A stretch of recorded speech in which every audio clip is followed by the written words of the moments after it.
Bien-aimé dans le Seigneur, ne limite pas ta joie parce que tu ne connais pas ton futur. Ne limite pas ta joie aux conditions parce que ce n'est pas la condition de vie qui détermine ce que tu es, mais plutôt c'est la parole de Dieu qui conditionne ta vie.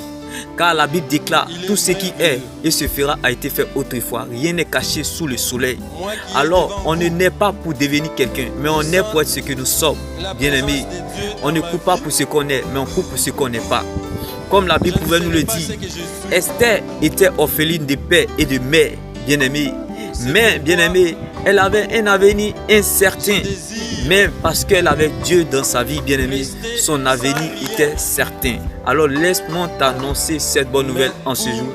Ne limite pas ta joie parce que tu ne connais pas ton futur. Car ce n'est pas le but de connaître une prophétie future qui compte, mais plutôt de connaître le Dieu de la prophétie. Ne cherche pas à connaître des prophéties futures, mais cherche plutôt à connaître le Dieu de la prophétie, comme le cas d'Esther. Bien-aimé, ne cherche pas à savoir si les gens sont avec toi, mais cherche plutôt à savoir est-ce que Dieu est avec toi, est-ce que Dieu est de ton côté. Car pendant que les gens seront en compétition, Dieu sera de ton côté, comme le cas d'Esther.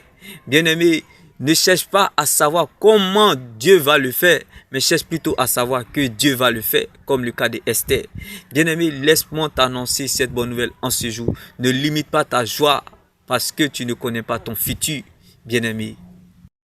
Ah, bien-aimé, Esther n'a pas fait de cela son malheur. Elle était orpheline de père et de mère, avec un avenir incertain.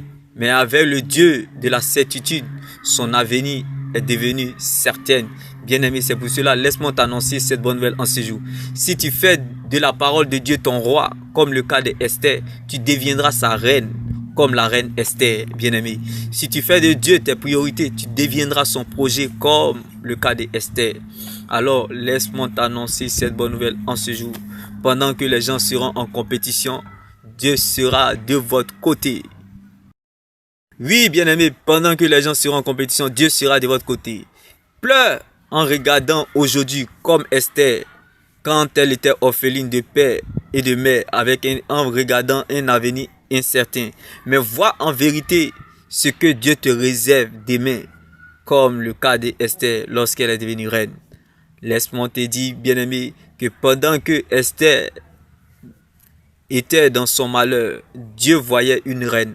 Alors, bien-aimé, sache que le roi de la tribu de Juda qui est en toi se réveillera. Laisse ses épreuves venir réveiller la chose de Dieu qui est en toi, comme le cas d'Esther, bien-aimé. Car regarde bien la réalité de cette situation, mais vois en vérité ce que tu deviendras. Vois en vérité ce que tu es en Jésus. Vois en vérité qui est ton Dieu. Et tu verras tes rêves se réaliser. Demain béni. Shalom.